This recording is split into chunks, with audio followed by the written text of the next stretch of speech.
Hey guys, let's get into this cooking video. So I've got some chicken thighs here cooking down with no oil. Got some onions, carrot, broccoli stalks, capsicum, cashew nuts, and sauce-wise we've got some minced garlic, some oyster sauce, some pink salt and sugar.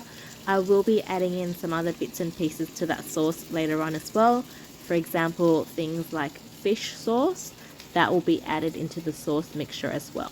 So I've pulled out the chicken thighs. They're still semi-raw, but they're going to be added in to cook again later on anyways. I am sauteing my veggies down from the chicken fat, so I don't have to use any additional oil. I tend to cook the onions and carrots and broccoli stalks first, just because I find they're a little bit tougher to cook, and then I add in my broccoli florets and capsicum a little bit later on. Sauce-wise, it was everything I mentioned before, but I also added in some fish sauce and soy sauce. I then add this mixture in with my veggies, and then I make a cornstarch slurry separately. I'm using the same bowl, just some tap water and probably about 2 teaspoons of cornstarch. Mix it all together and then I add it to the pot. The cornstarch slurry just helps thicken the sauce and help the sauce stick to the veggies. So I've added in half my cashew nuts to mix in with the stir fry, and then the other half of my cashews I just sprinkle on top before serving. So meal prepping time, guys. I've got some potatoes that I have peeled. I'm going to chop and add them to some boiling water. I'm going to be making shepherd's pie for my partner's meal prep. So I've got some onions chopped up and probably about 8 to 9 small carrots, which I've peeled and chopped up. I try to squeeze in as much veggies as I can in each meal. Shepherd's pie mix, luckily I bought 2 packets because I ended up using 2 for the sauce, and roughly about 1 kilo of beef mince. I did add a little bit of tap water into the pot just to cook down my onions and carrots a little bit more because I like it soft and I don't want to add more oil in because there's fat that's going to come out from the beef mince anyways. After my veggies have softened a little, I chuck in my beef mince and start breaking that down. Now with the shepherd's pie, the reason why I don't mind adding water to soften my veggies is because I'm going to need to add water anyways for the sauce. So as you guys can see here, I've added in the sauce mixture and some more water. Just adjust to your preference. If you like it thicker, add less water. If you like it thinner, add more water. This is one of my partner's favorite meals. Alrighty, so this is a new meal as well. Some broccoli, capsicum, beef slices, egg noodles, onions, carrots, broccoli stalk, fish sauce. We've got some minced ginger, minced garlic, oyster sauce, hoisin sauce, pink salt, and sugar. And I'm going to be adding in some fish sauce as well. Now I've added a little bit of oil in this meal because I wanted to cook down my onions, broccoli stalks, and carrots, mixing my sauce up real good here. And then as I add in my other veggies, so my broccoli and my capsicum, I tend to add that in after I've cooked the stalks down a little bit, just because it takes less time to cook those down. I add in my beef strips and the sauce mixture. You can make a cornstarch slurry with this as well if you like. And I just wanted to note, I pre-cooked my noodles separately before pouring my beef sauce on top. Alright guys, let's make some satay chicken. So I've got some onions, carrots, broccoli stalks, broccoli again, and some chicken thigh I've got here. And I also purchased this Thai spicy satay sauce a little while ago. You guys would have seen in my grocery haul. So we're just trialing that. I chopped some chicken thighs, added in my pot to cook with the onions, no oil again. I added in the rest of my veggies just to cook that down also, and then we started to pour in this sauce. Now the bottle says it serves 8, but we ended up just using the whole bottle for this meal.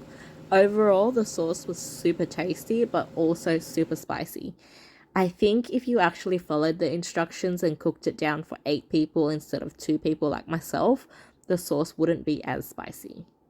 So we've got some more meal prepping here, guys. I've got some chopped onions, sliced mushrooms, penne pasta, light thickened cream, garlic, chicken thigh, and some Parmigiana cheese here.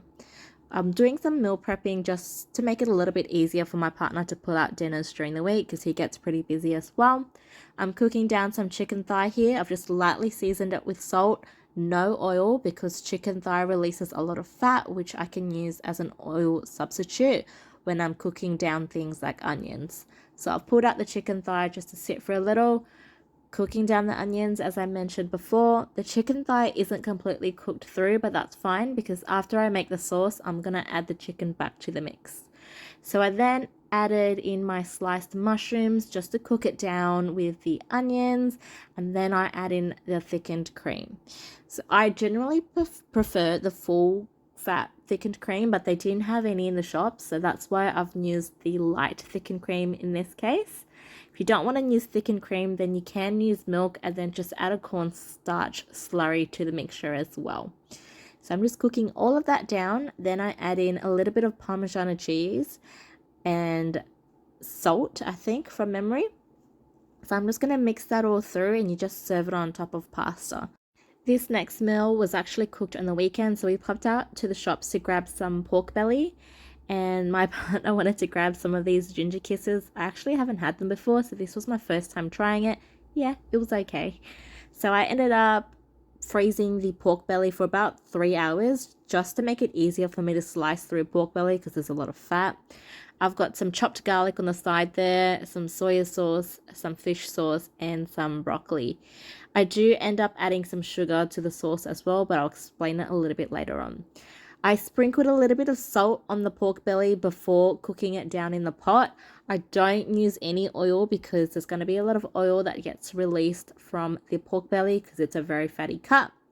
Here I've got the garlic, the fish sauce, the soy sauce, the sugar, a bit of pink Himalayan salt, mix it all together, and then I add it to my pork belly mixture. But I do let it cook down for a little bit first so it gets the brown edges, and then I add the sauce mix in towards the end. Because it does have sugar, it will burn if you add it too early. So I've got my pork belly there, some steamed broccoli, and we had this with just some white steamed rice. And here I've just got some white rice, some sunny side up eggs with some fish sauce and sriracha, and I also cooked some lak chung, so it's basically a cured Chinese sausage. So guys, I got these items for free to sample. If you haven't seen already, check out my free food haul. So this is the Barilla spaghetti number 5, the Barilla pasta sauce with pancetta, and I also grabbed a bird's eye chili from the freezer. This is essentially going to be me making my own cheap version of arrabbiata pasta. So I'm just going to add the spaghetti number 5 to some salted boiling water just to cook that down. And then I'm going to cook the sauce down with some chili. So as you guys can see here, the pasta's cooked. I've heated up the sauce, chopped up my chili in really small chunks, and then just mixed everything together. Overall, I really liked this sauce. Didn't have to do much cooking, super tasty, and there was quite a generous amount of pancetta chunks in this sauce as well.